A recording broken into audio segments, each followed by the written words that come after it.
Mythes et légendes.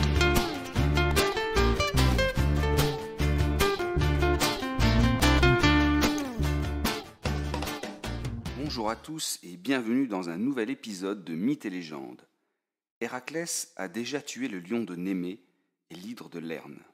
Mais Eurysthée, le roi qu'il doit servir après avoir tué ses enfants, lui lance un nouveau défi, lui impose une nouvelle quête. Une quête qui cette fois ne réclame pas nécessairement une force surhumaine.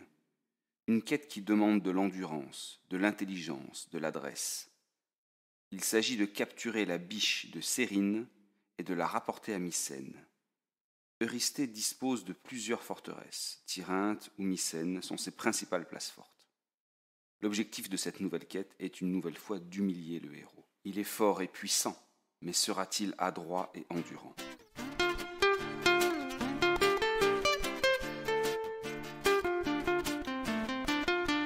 Cinq biches extraordinaires vivent sur les rives d'un fleuve, au nord de la Grèce, en Thessalie. Ces biches ont des sabots d'airain et des cornes d'or. Elles sont à la fois très grandes, plus grandes qu'un taureau, et très rapides. Les 4 premières biches ont été capturées par la déesse Artémis, sœur d'Apollon, alors qu'elle était encore une enfant. Depuis, elle s'en sert pour tirer son char. La 5e biche vit non loin du mont Cérine, d'où son nom. Celle-ci est protégée par la déesse. Aussi, lorsque Eurysthée demande à Héraclès de la capturer, il tend un piège au héros, car il sait bien que les dieux, et plus particulièrement Artémis, la déesse de la chasse, ne toléreront aucun mal fait à la biche. Héraclès doit donc cette fois faire preuve de ruse pour réaliser le 3e de ses 12 travaux.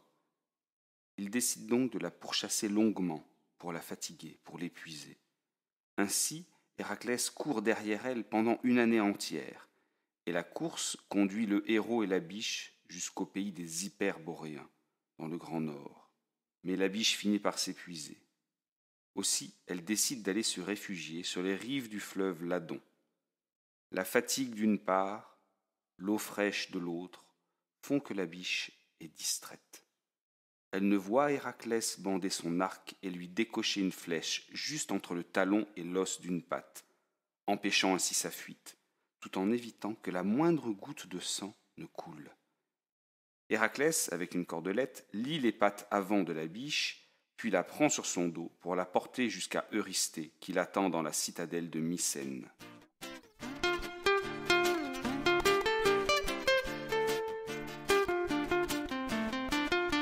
Et sur le chemin qui sépare le fleuve Ladon, lieu de la capture, et Mycène, Héraclès croise Artémis et son frère Apollon. Le héros a la biche sur son dos. C'est peu de dire que la déesse n'est pas du tout contente de voir sa protégée en si mauvaise posture. Mais Héraclès ne se démonte pas. Il explique aux 2 dieux le sort qu'est le sien, son obligation de réaliser les travaux pour Eurysthée. Aussi, il dit à Artémis que l'idée est du roi d'Argolide, et non de lui, et que lui, le héros, n'a pas fait couler une seule goutte du sang de la biche sacrée. La déesse s'apaise et autorise Héraclès à achever sa quête, à la condition qu'une fois la biche montrée à Eurysthée, l'animal soit relâché. Héraclès accepte et repart pour Mycène.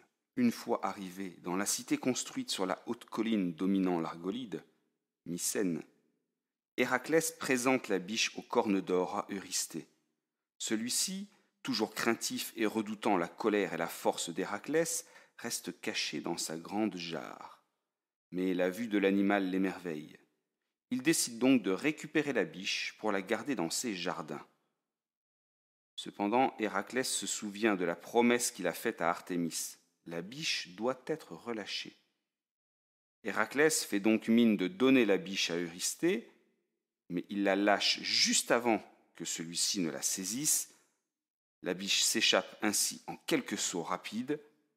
Eurysthée est ridiculisé. Héraclès rit aux éclats.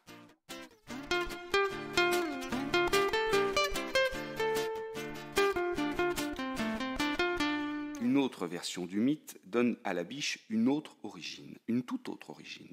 Cette biche serait en réalité une des nombreuses maîtresses de Zeus, la Pléiade Tégète. Mais bien conscient que la jalousie et la vengeance d'Héra sur ses maîtresses est terrible, le maître de l'Olympe aurait changé Tégète en biche pour la dissimuler, pour la cacher. Des amours entre Tégète et Zeus serait né Lacédémone, le fondateur de la puissante cité de Sparte, la grande rivale d'Athènes. Tégète, je vous l'ai dit, est une Pléiade, c'est-à-dire une fille d'Atlas.